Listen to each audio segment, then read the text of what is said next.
Story time with Fergie and friends. Sarah, oh my goodness, you are just the ultimate in kindness in doing this, and such lovely little notes that you've been writing to say you'd like to do this. And we cannot thank you enough for being with Fergie and friends with your kind and golden hearts. Really, it's incredible. Thank you, Sarah. Barley the Bear and the Pirate's Treasure.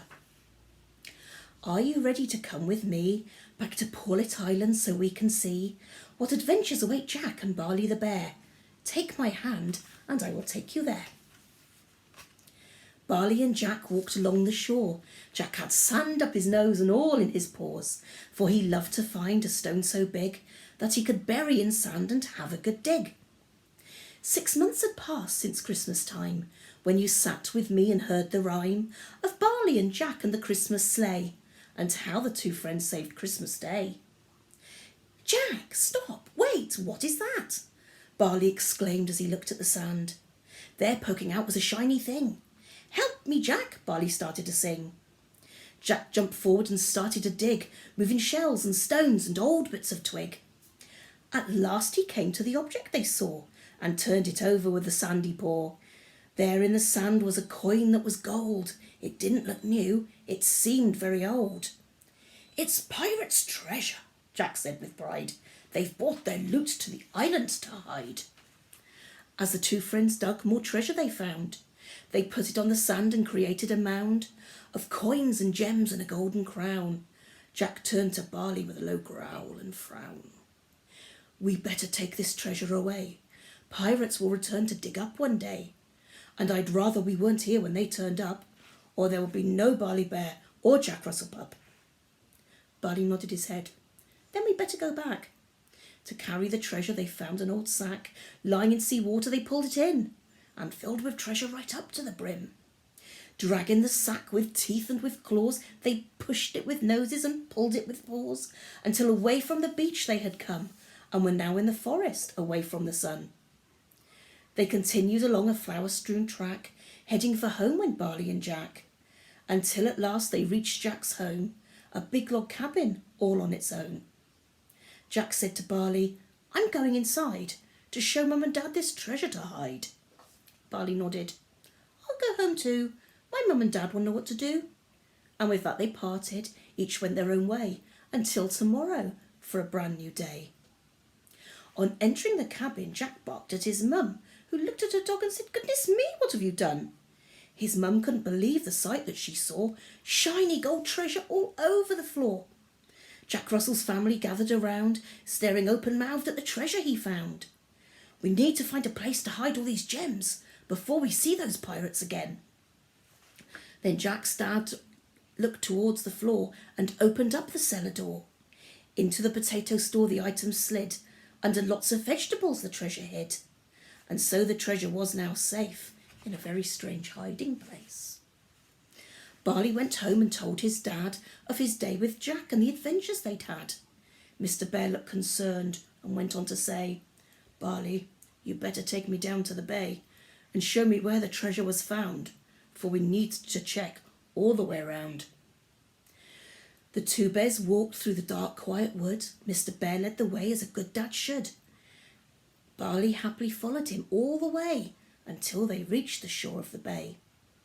Barley, stop, Mr. Bear suddenly said, and in his tracks he stopped them dead. 4 shadowy figures walked up the sand. 2 had shovels held in their hands. The pirates are back to dig up their loot. To warn the others, we must shoot. Arriving at Jack's cabin in the midst of the night, they banged on the door until they saw light. Jack's mum was surprised to see them both there. She called her family down from upstairs. Awakened from sleep, they all did gather to ask Mr. Bear what was the matter. The pirates have returned, they're now on the shore. We must lie in wait, we must guard the door. For once the pirates see the treasure's not there, they will want to find it, and exactly where. It won't take long for them to see that your cabin is the place the treasure could be. The family made busy securing the house. They hid in the darkness, as quiet as a mouse.